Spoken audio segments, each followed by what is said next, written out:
When people talk about the most feared gang leaders in Chicago history, one name always comes up: Willie Lloyd.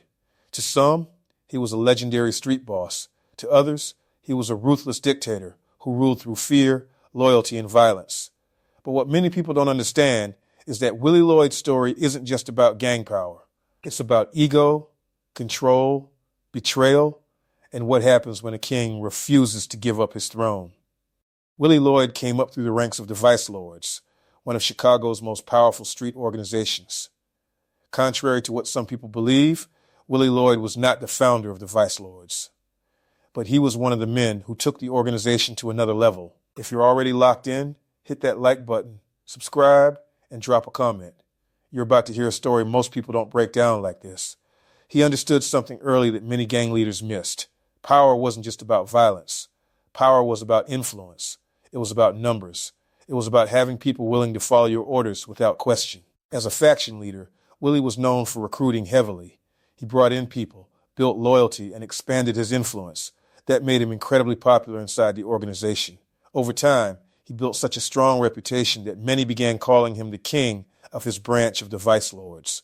But power always attracts enemies. And once you reach the top, people either want your spot or want you gone. That truth followed Willie Lloyd everywhere. Eventually, Willie was sent to prison after being connected to a hit involving a police officer. For most leaders, prison would mean losing control of the streets. Not Willie. His plan was different. Instead of stepping aside, he intended to keep ruling from behind bars. That alone tells you the kind of leader he was. Even in prison, Willie maintained communication with his people. He placed trusted men in positions of power and sent orders through them. He treated prison like a remote headquarters. Reports even suggested that some prison employees had ties or sympathies toward the movement, making communication easier. While locked up, Willie reportedly wrote a 60-page command structure for the Vice Lords, basically a blueprint for how the organization should operate. That's not the mindset of someone preparing for retirement. That's the mindset of a man obsessed with control. After serving around 15 years, Willie approached release like royalty returning to reclaim a kingdom, and he made sure everyone saw it. When he came home, he stepped out in style, wearing a mink coat. 5 limousines rolled behind him as he returned to the neighborhood. People lined the streets. If you didn't understand power before, you understood it that day. In 1992, Willie Lloyd was back, and he wanted his throne. Meetings were held. A new chain of command was discussed. Everything seemed set for his return. But there was one huge problem. The streets had moved on. For 10 to 15 years, other men had been running operations. They built their own networks, earned money, and gained respect. They weren't eager to suddenly hand everything back. And honestly, who would? Imagine building your position for over a decade, only for someone to return and act like your success belongs to him. That created tension immediately. Among the rising figures was Todd Williams, often called Baby Todd. He had helped strengthen the Vice Lord's reputation while Willie was away. Baby Todd wasn't just some random street soldier. He had influence. He had backing. And most importantly, he wasn't intimidated. That made him dangerous. As Willie re-entered street life, he quickly noticed something else. The money had grown. New territories were generating serious cash. Drug spots were producing large profits. Businesses tied to street networks were bringing in real capital. Willie wanted a piece of everything, and he became paranoid. He believed people were hiding money from him, hiding cars, hiding profits, pretending to be broke while getting rich. He trusted almost no one. If Willie saw you and believed you had something, chances were he expected to leave with a piece of it. At first, men like Baby Todd showed respect. They helped Willie financially. They paid bills. They supported him as a returning leader. But then, Willie pushed too far. He began showing up at businesses connected to these same allies and racking up huge tabs, thousands of dollars, without any intention of paying. Worse, he often arrived with a large entourage, 10 people or more. You can imagine the bill. At first, people tolerated it out of respect. Then they saw the pattern. This wasn't respect. This felt like extortion. So Baby Todd and others cut him off. Completely. That didn't sit well with Willie. In his mind, payments should continue. When the money stopped, conflict exploded. Baby Todd made it clear they weren't paying extortion money. They were helping voluntarily. And once someone starts extorting you, it never stops. You pay once, then you pay forever. Willie didn't take rejection lightly, so he made a move, and it shocked everyone. He kidnapped Cardell Williams, Baby Todd's brother. Then he demanded ransom. The amount? Just $6,000. Even back then, many thought the number was strangely low for such a risky move. Eventually, negotiations happened. Willie reportedly settled for a Mercedes-Benz. That's right, a kidnapping over a Benz. It sounds almost unbelievable. But for Baby Todd, it wasn't about the money anymore. It was personal. You don't kidnap a powerful man's brother and expect peace afterward. War was coming. Baby Todd needed backing, and backing came from people already tired of Willie Lloyd's behavior. Some even tried attacking Willie politically inside the organization. Rumors spread that he was using drugs. Whether true or not, that accusation mattered because the Vice Lords had strict rules against drug use. It was a strategic attack on his credibility. Now the streets were divided. Tension turned into war. Law enforcement also had eyes on Willie 24/7. His house was under surveillance. Knowing he was being watched, Willie tried laying low in a motel in Deerfield.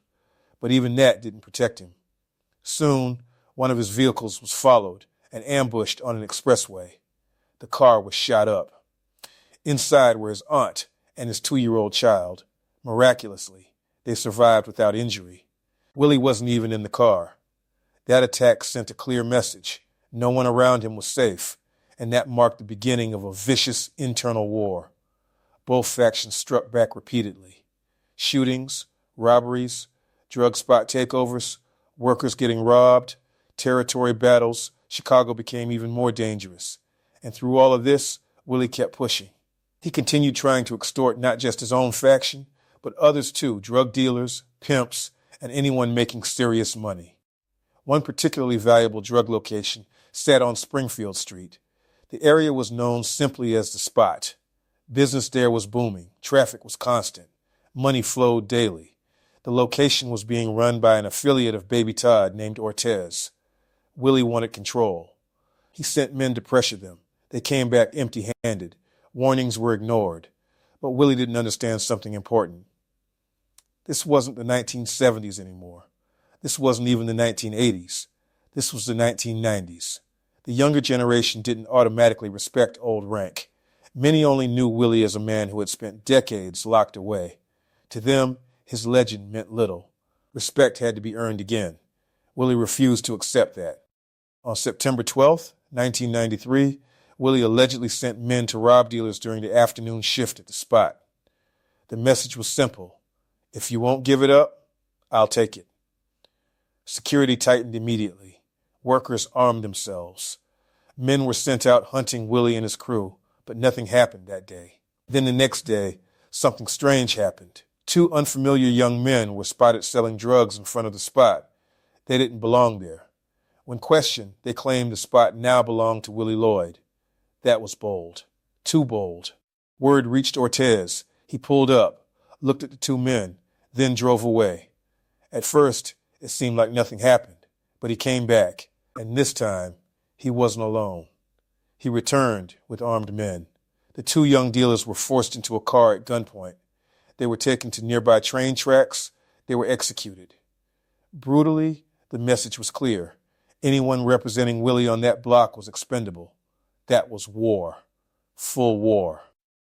On October 20th, 1993, Willie appeared in court for a home invasion case. As he left, he was followed. A few blocks later, gunfire erupted. His car was riddled with bullets. Willie was hit in the left thigh. His girlfriend suffered minor injuries. His young son was also inside the vehicle but survived. That attack changed him. He began wearing bulletproof vests. Even his lawyer started taking extra precautions. He stopped riding with family in predictable ways. That's what prolonged street war does. It changes how you think. Every car looks suspicious. Every stranger feels dangerous. Every corner could be death. Living like that destroys peace. And behind all this chaos, Law enforcement kept building cases. Informants talked. Undercover operations continued. Drug buys happened. Pressure increased. Here's the ugly truth about street beef. It usually ends only three ways, Death: prison or someone walking away. But walking away isn't easy, especially when bodies are involved. Willie learned that the hard way. Even after serving more prison time and trying to distance himself after his 2002 release, the streets still remembered. You don't simply retire from a life built on violence. Too many enemies remain. Too many grudges stay alive. Even years later, Willie was reportedly shot again, possibly by younger men trying to build their own reputation by targeting a legend. And maybe that's the biggest lesson in Willie Lloyd's story. Street power feels permanent when you have it. But it isn't. Fear fades. Money disappears. Loyalty changes. And the same people cheering your rise may celebrate your fall. Willie Lloyd spent much of his life chasing control. But the streets have one brutal rule: no one controls everything forever.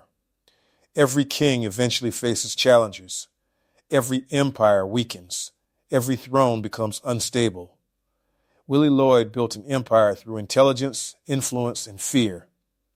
But fear always creates resistance, and resistance eventually fights back. His story isn't just about gangs. It's about human nature, about ego, about power, about what happens when a man refuses to let go. Because sometimes the most dangerous thing in the streets isn't guns. It's pride. But if you really study Willie Lloyd's life, one thing becomes impossible to ignore: he didn't just survive the streets, he became a symbol of them. That's what made him so feared. Willie understood power better than most men around him. He knew power wasn't only about who had the most guns or the biggest crew.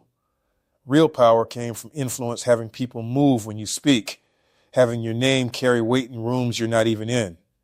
And for years, that's exactly what he had. When people heard Willie Lloyd's name, they paid attention.